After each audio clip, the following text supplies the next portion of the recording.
Well, it's a day and it's a time that none of us would have wanted to bring about in any circumstances. But I can, if I will, I welcome you here today and to celebrate Barbara's life with, I hope, an appropriate word, appropriate music, and music that she would have loved herself.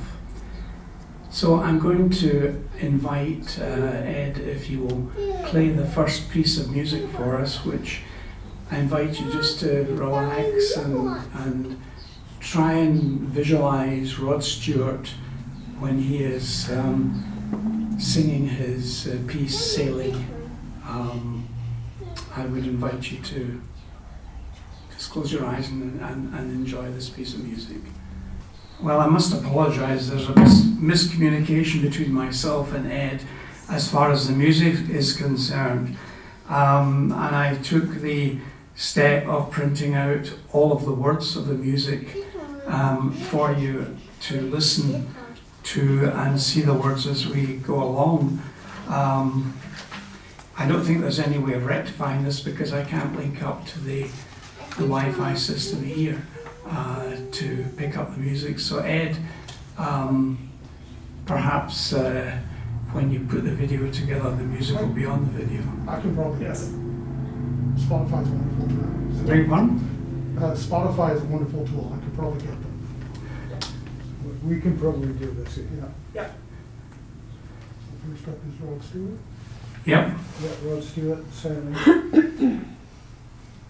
I've got it here as well. You got it? Oh, well, we're all set. If you got it, go for it. How do we hook up to the, can we hook up to the speaker system? If you bring your phone up here and leave it near to the microphone, Yeah. that will do it. Barbara, you must be smiling. Absolutely smiling. We had everything with multiple phone calls. We had everything going well, but So,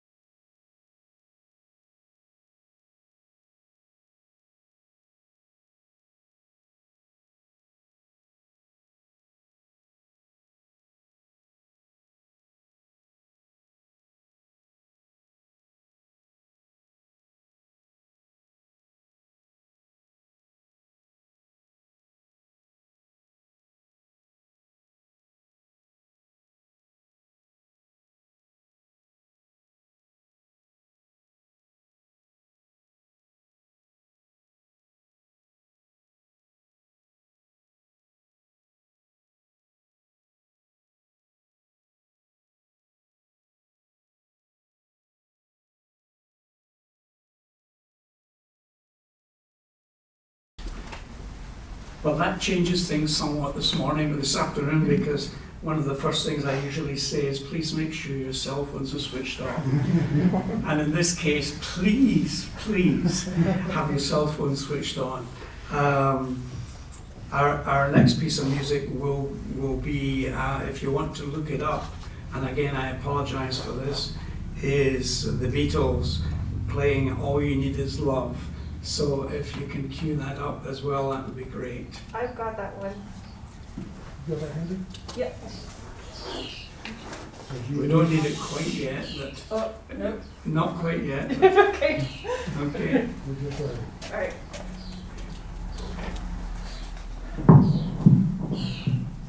So on behalf of the family members who are gathered here this afternoon, it's a small gathering because of the COVID restrictions which we necessarily take to protect each other.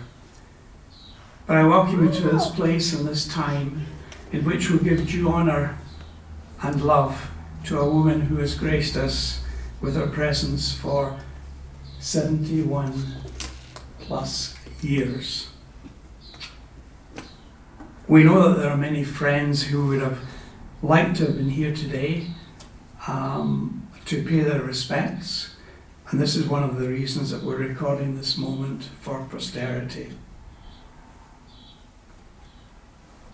We also recognize the many people who assisted Barbara in her final weeks and days of her life among us. I would mention the caring staff of Belleville and Trenton hospitals and the staff here at Brighton Funeral Home, who have done their utmost to ensure an almost smooth transition at this difficult time for husband Peter, who has been married for 50 years, to Barbara. You made the 50, the big 50. Peter, I have to say to you, has spared nothing in his remembering and honouring his dear wife. Now, over the past number of days, Peter and Barbara have never been far from our thoughts and prayers, and indeed when I left home this morning, a lady stopped me and had said, "Are you going to Mrs. Ramsden's funeral service today?" And I said, "Yes." And she said, "Well, there's a lot of people thinking about her and thinking about you guys who are here. So word spreads like you wouldn't believe."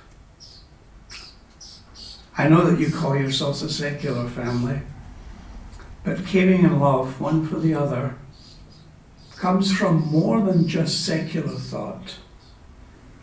You see, there's more to life than we could ever believe or understand, particularly at a stressful time in which we are now in. I really encourage you to know that all life is sacred. It's sacred in its being born, it's sacred in its living, and it's sacred in its ending. I invite you now to ask for our Creator's strength and grace as we lower our heads in the appropriate way to pray. Pray for Barbara. Creator and sustainer of the human family,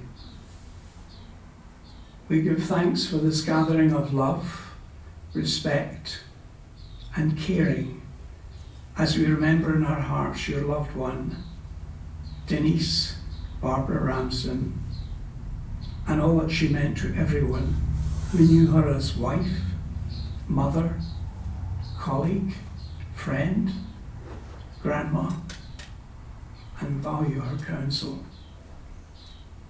Her life on planet Earth was by any standards exceptional, for no life is ordinary, and it is to that we pay our respects today as we honour Barbara's memory in our hearts. This has been a difficult year for many families in Ontario, if not around the world. Unexpected illness, loss of employment, and so many other factors, including death of a much loved one. Doctors, nurses, and caregivers have also been stretched beyond their limits to try to ensure protection of life and limb. And we also today honour them. Our Creator, help us now to have the strength and grace to give due recognition to the efforts of these specialists who have done so much to make Barbara's last weeks and days among us special. May we always remember her name and, yes, her time with us. Amen.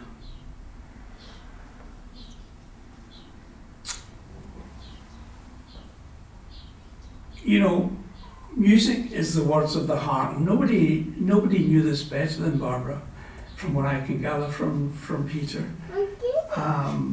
who has shared with me some stories about loud music emanating from the Ramsden home.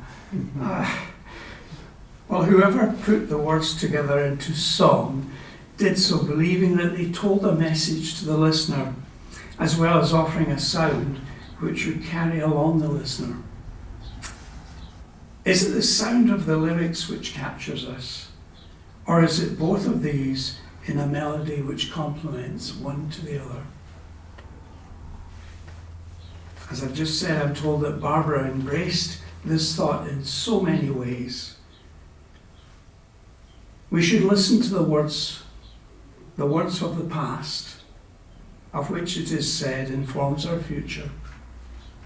The sages of the past lives were here, and in their time, filled with challenges, as are your life and my life today. So we'll do well to be informed by the words of their hearts combined with the music emanating from their soul. Barbara loved music,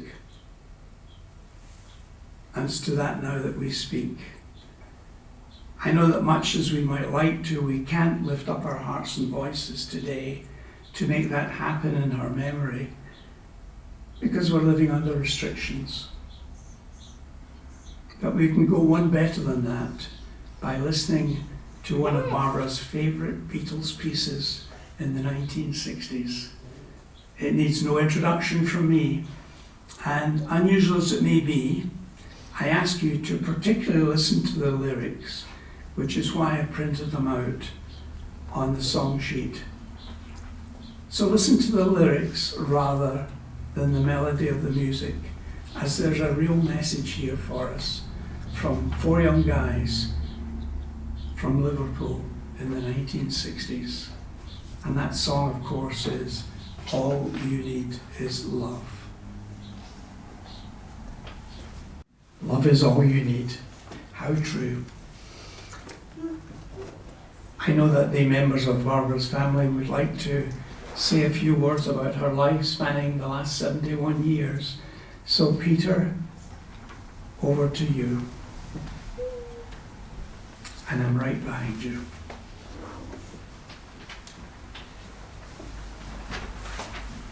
Do I get to take my mask off? Yes.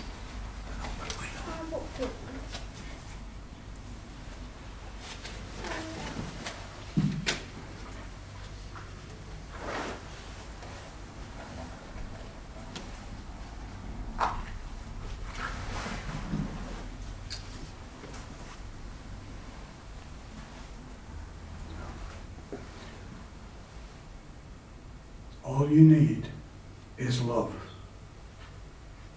Barbara loved that song, but she lived it too. She loved her sons, Mark and Roger, and that love provided a safe, secure space in their lives that they could always come back to. She loved them enough to give up her working career and nurture them through their formative years. But it didn't end with Mark and Roger. Barbara loved their friends. Our home was a place of trust, a safe haven in times of need, and a place of fun the rest of the time. One of Mark and Roger's great friends, Jason Windsor, posted some thoughts on her passing, and I'll just read you a segment of what he posted. It seems both wrong and right that you passed away just before Mother's Day. Even though you didn't bear me, you made me feel as much of a son as your own Mark and Roger. Both you and Peter referred to the other in conversation as Mum and Dad, and you responded in kind when I referred to you as such. When last we spoke, it put tears of joy in my heart to hear you laugh. You always laughed at the silly or odd things I said or did. Yours and Dad's trust meant the world to me always, knowing that the side door was always open, and I was even given a key while house sitting that I was told to keep. That could have been an error on our part, but it wasn't. When you moved, there was always a bed or a seat at the table if I had issues going back and forth to Ottawa. That's what Jay thought about Barbara. Barbara loved her family back in the UK, and she worked hard at that family relationship. First with her brother David, And then, after his early death, a strong, deep relationship with David's wife, Judy. Here is some of what her nephew James thought of his auntie. We are also grateful for that love of family, as she became a companion for Mum for more than 20 years, a remaining connection to Dad, with the same sense of humour and the same strength of character. This was especially important as their friendship grew. We learned that they saw themselves as sisters, not as sisters-in-law. Not just her family, but mine too.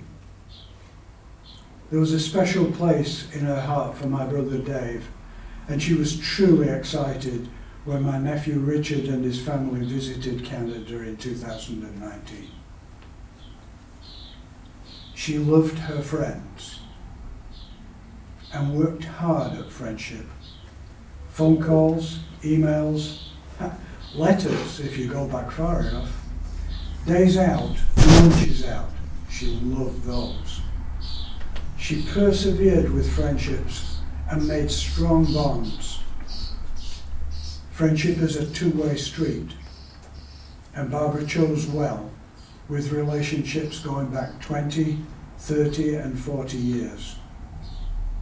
I don't need to mention specific people. You know who you are. She volunteered, a different kind of love, giving back to the community in which she lived. Co-chair with me of the United Way of Milton campaign, recipient of the Pat Knight Memorial Award for the Outstanding Volunteer of the Year, and creator and first organiser of the Milton United Way Christmas House Tour, making it successful beyond the dreams of the board.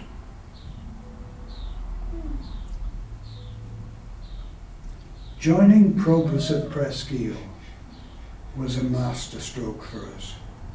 Barbara revelled in the socialisation, and we made many friends.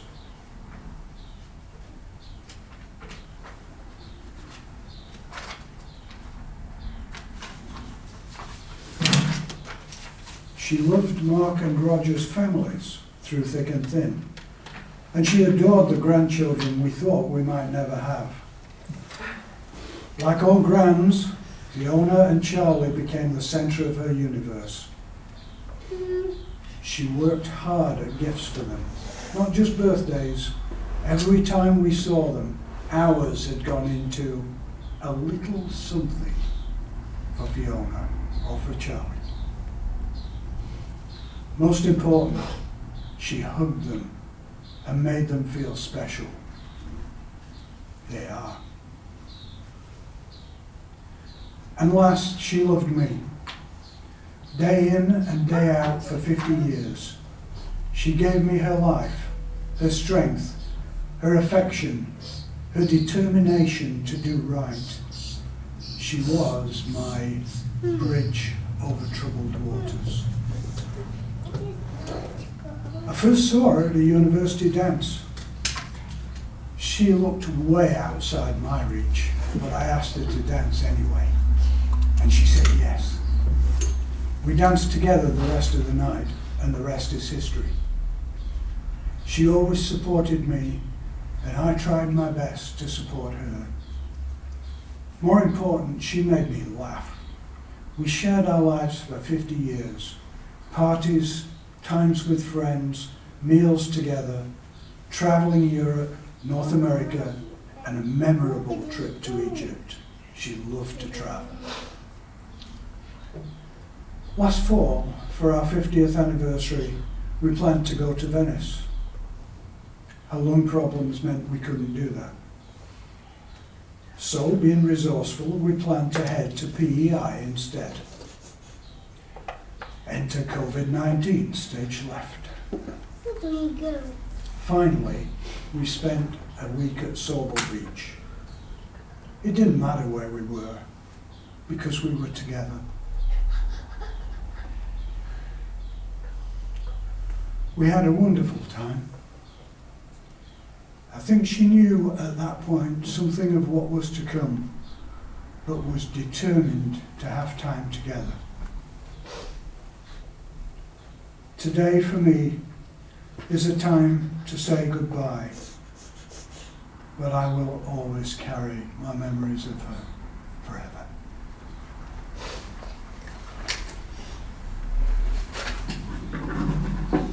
Thanks,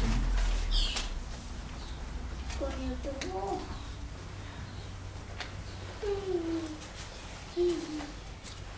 Now, is there somebody else who'd like to say a few words?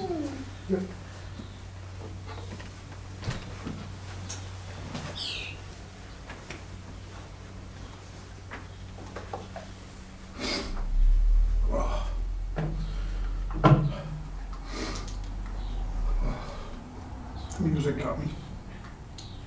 Of all the things, the music got me. I actually don't know what Mom would think of me using a tablet for my thoughts. Seems like something she might disapprove of. But then again, she knows what my handwriting is like. She spent hours upon hours helping me with that handwriting when I was young. This was the 80s, and I'd not found typing yet. She worked with me with a fountain pen, so I didn't press as hard, and with a weird triangle grip on a pencil, so I held it right. Hours and hours.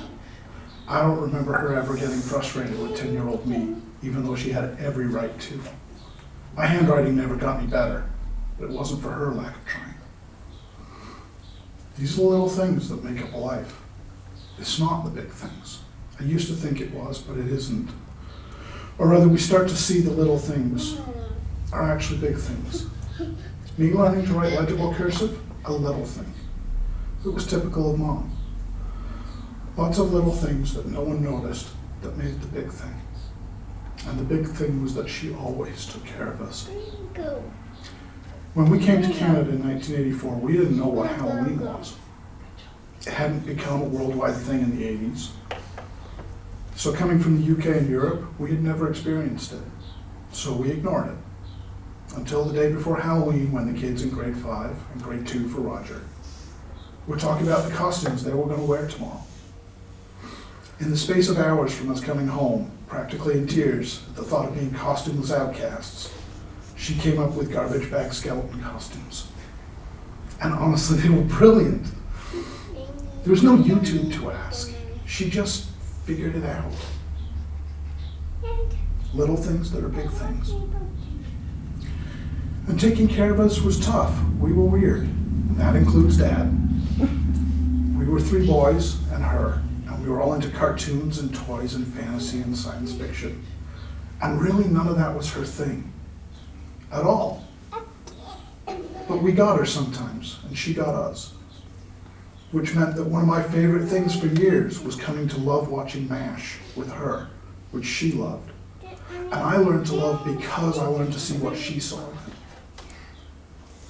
But also following MASH, Buffy the Vampire Slayer. It was always one that I never understood her love for. But I loved it too, and it was MASH at 6 p.m. and Buffy at 7 p.m. on Tuesdays for a long time. Even through university. If I was home, it was that. For a few years, the little family tradition was going to see Lord of the Rings in the theater at Christmas. Mom tolerated the idea. Well, I'm not really into that. But you all want to see it, so I'll go. And that was her. That was so her. I sat beside her at the first movie. I watched her creep to the edge of her seat as the movie went along. And I suffered her indignation at the end of that movie. What do you mean? I have to wait till next year to find out what happens?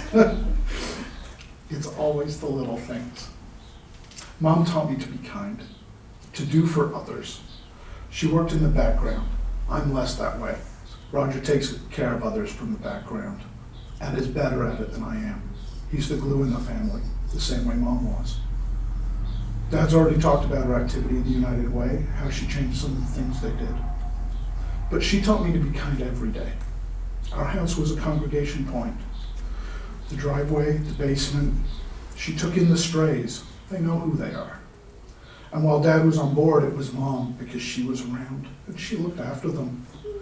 She fed my and Roger's friends. Eventually those friends' kids too. She helped them by listening and by being there. She helped them by, very quietly, just letting them be. And yeah, kicking them occasionally. Sometimes it was a bed for a few nights or even a few weeks. She was kind. And I watched and I learned. And over a number of years, my friends, Roger's friends, became her friends too. I don't know many parents who'd be able to say that of the teens and 20-somethings their kids brought around. These are all little things that fell unnoticed into the way I work in my life. The friends I keep around me, the things we do. Like our house potlucks in university, where we invited others who we didn't know, that didn't have family around them, to join our chosen family. She showed me how to choose family, and I never noticed, until I noticed. It was, again, always little things, but that's how Mom worked. She pushed gently most of the time. She made me who I am, and I don't say that lightly. She always wanted to fade into the background. That's evidenced by the small volume of pictures of her. But her presence was constant. Every decision on how I treat people is informed by how I think Mom would want to treat them. I can point to instances in my life where I made, I think, the right decisions because of who Mom was. I see her in Roger more than I see her in me. He's got her strength and passion. I don't know that he knows that. In the same way that I don't know she knew how strong she was. She taught us the right strength. The one that's tempered with compassion and empathy. She was strong. She managed long stretches with Dad out of town. I almost read that as long stretches with Dad. In a country where she didn't know the language and had no support system. A move to Canada and starting again. Stay-at-home mom, into insurance, into real estate. Each time she started over and without a natural way to start relationships. When she did find those relationships, they came hard to her. But when she made friends, they were made, and they're long-term. She'd help and fight for them, because that's who she was. She was better at it, maybe the best at it. It was deeply important to her. I often say I am my father's son. Dad and I are a lot alike, but I'm also very much my mother's son. And the little things of her. I didn't understand that until I hit my 30s, maybe my late 30s at that. Roger and I have both been incredibly fortunate. We've shared Mom's strength, her passion for her relationships, and her willingness to fight. And it's bettered both of us. She showed us all the things, all the time, with little things. And over the past 4 years, she showed us again and again and again her strength, intellectually, emotionally, and physically. She fought and fought and fought until it was time not to fight anymore. I love you, Mom. I'm going to miss you in ways I don't understand yet. We all are. Rest well. It's been earned. Love you.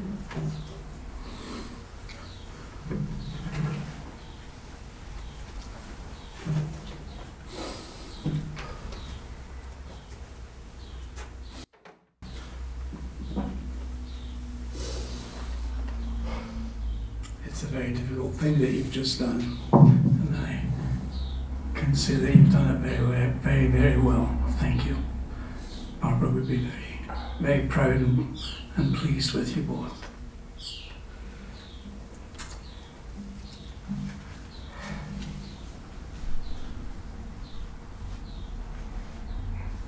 Any other comments? Just Mark and Peter, okay?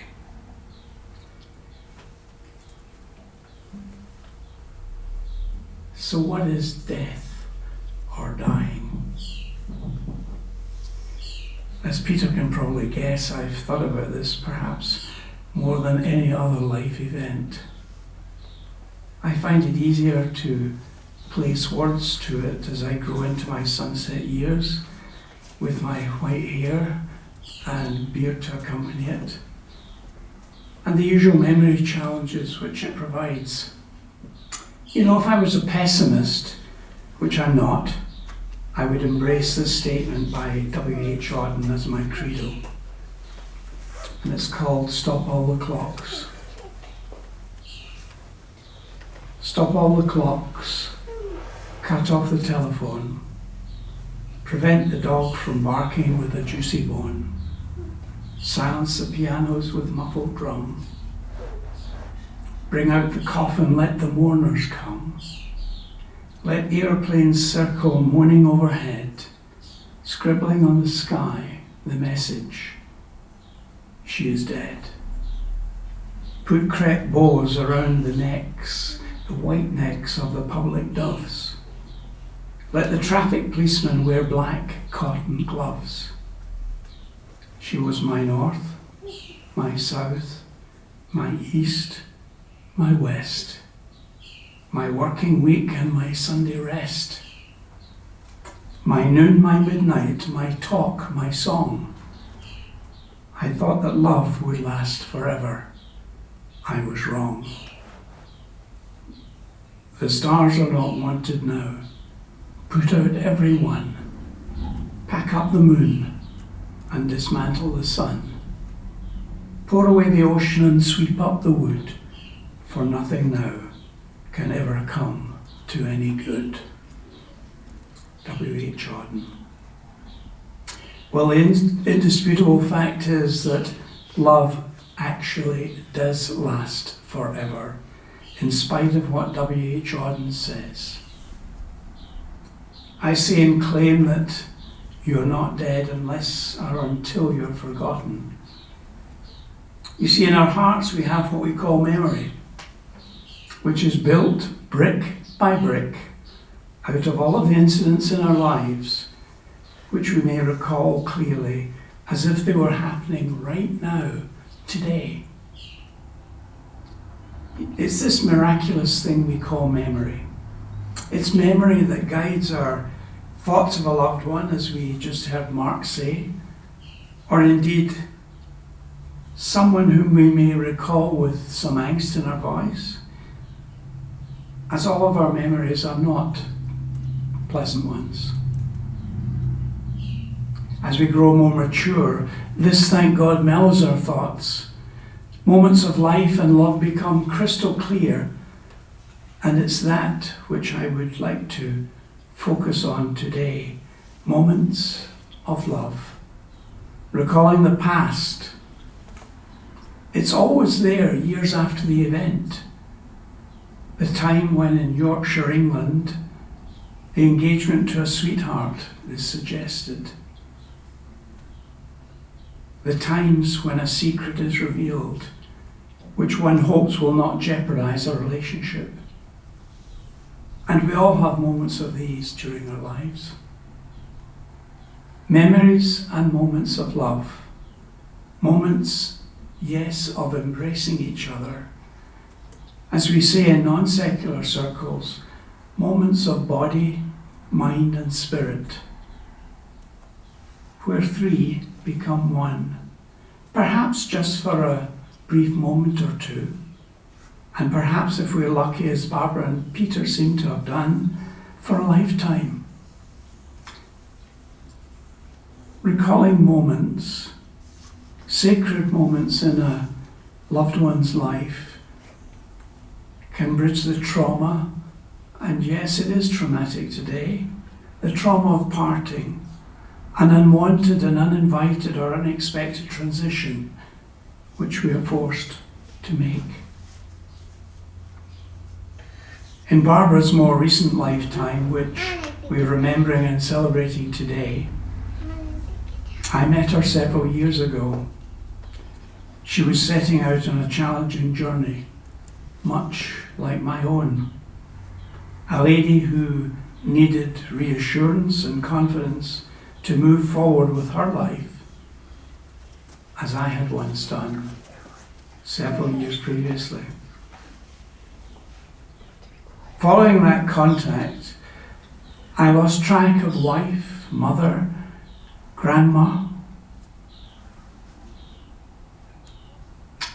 other than perhaps infrequent meetings at the Probus Club, until on Friday when my phone rang with the news that no one wishes to hear, the same news that has brought us together here this afternoon. It reminds me of one person 2 millennia ago facing the same information about their leader and mentor, and later saying that the news was too radical for him to believe.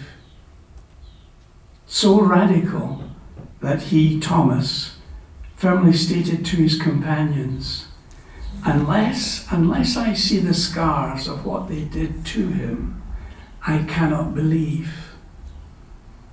And that can be found in John's Gospel 20, verse 24.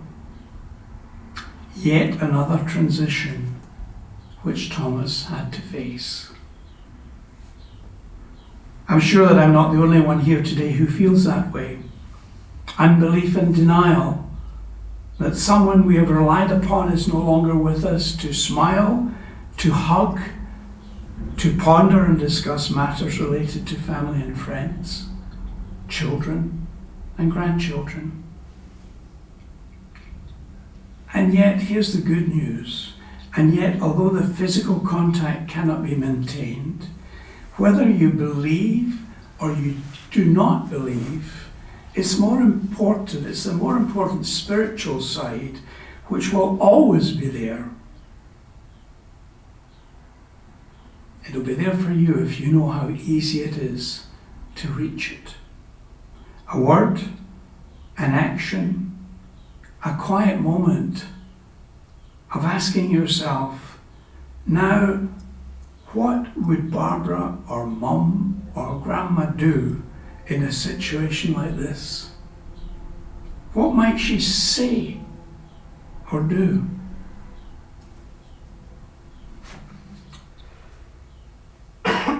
When your mind relaxes from the stresses of today and moves into the realm of remembering, it's then, as the followers of Jesus of Nazareth would say, that a concrete memory of life together might appear and be so real as in a dream that you can once again virtually embrace Barbara with love and compassion.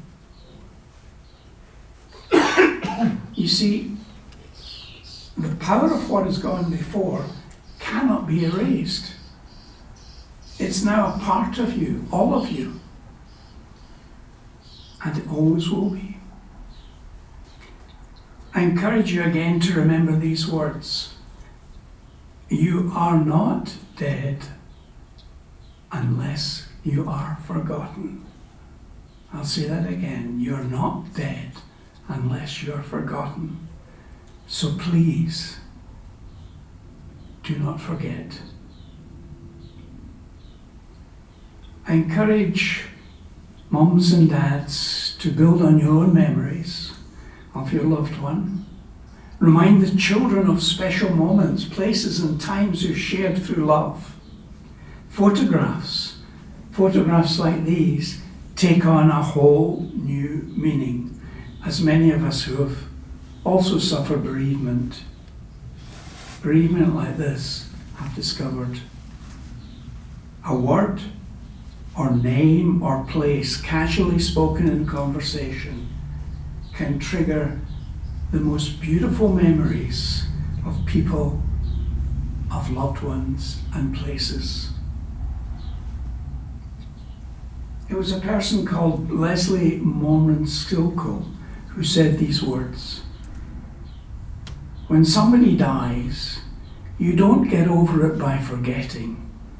You get over it by remembering, and you're aware that no person is ever truly lost or gone once they have been in our life and loved us as we have loved them. Today, sadly, you're experiencing this huge transition from what was previously comfortable for you, a transition to a new unknown. Your wife, Peter, mother and grandma has been taken from you to a life in the here and after. It's a place that, for all of the marvelous science that we have today, it's a place that the world has yet to understand. Yet it's a place which has existed since the beginning of time. A place of refuge, a place of peace, a place of rest and renewal. I encourage you all, I encourage you never doubt that this is where you will find your loved one, Barbara. May it also be so for you. Amen.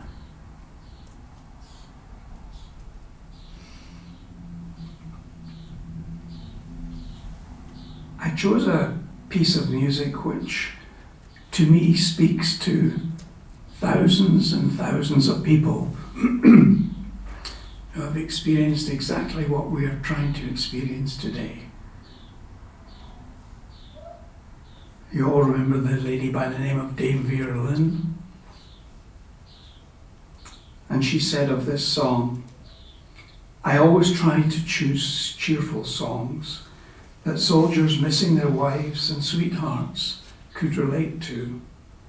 We weren't psychologists, but we understood that it was important to express the right meaning. And we put a lot of effort into getting the songs just right." So I'm going to ask somebody with an appropriate cell phone if they'll bring it up, and we'll play this piece of music. We'll meet again.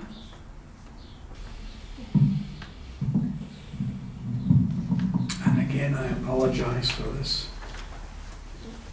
hitch in our service today. It's somewhat unusual for a family to be taking part in the actual service itself, but if I could employ you in our next venture, I would be really grateful, because you're doing it superbly well, and I thank you. And just for the record, the final song will be, and we're not ready to play it yet, "The Wind Beneath My Wings" by Bette Midler.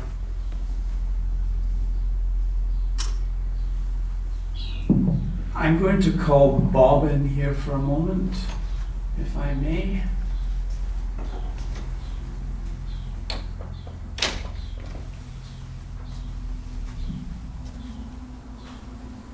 Can you all please stand?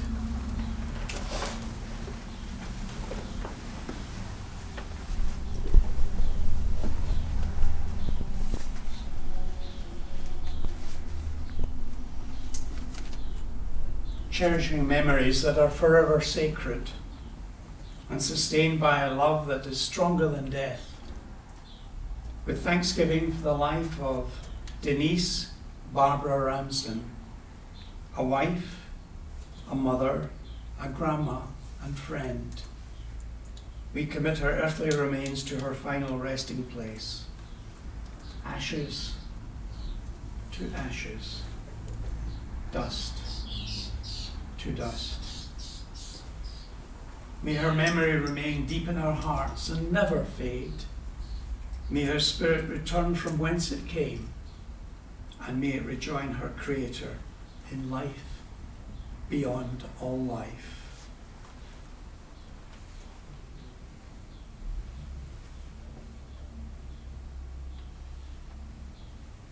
May the Creator of all things blessed be of Barbara.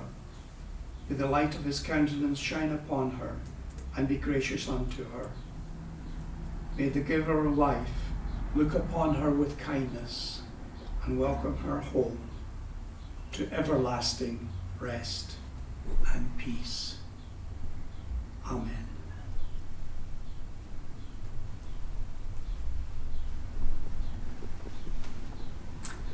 Please be seated.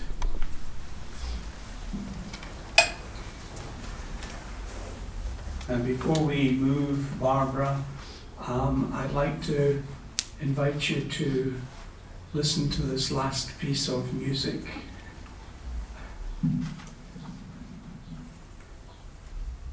Because it really does speak to a point in time which we all remember in our hearts and minds. Because Bette Midler sang this in a New York Stadium gathering to mourn the 1,600 plus victims of the Twin Towers attack in New York. I won't tell you how many dry eyes there was in that packed stadium that day. Out of the thousands and thousands who were gathered there, I think I could count them on just the one hand, because everyone was emotional when they heard this song. So here now, Bette Midler singing Wind Beneath My Wings.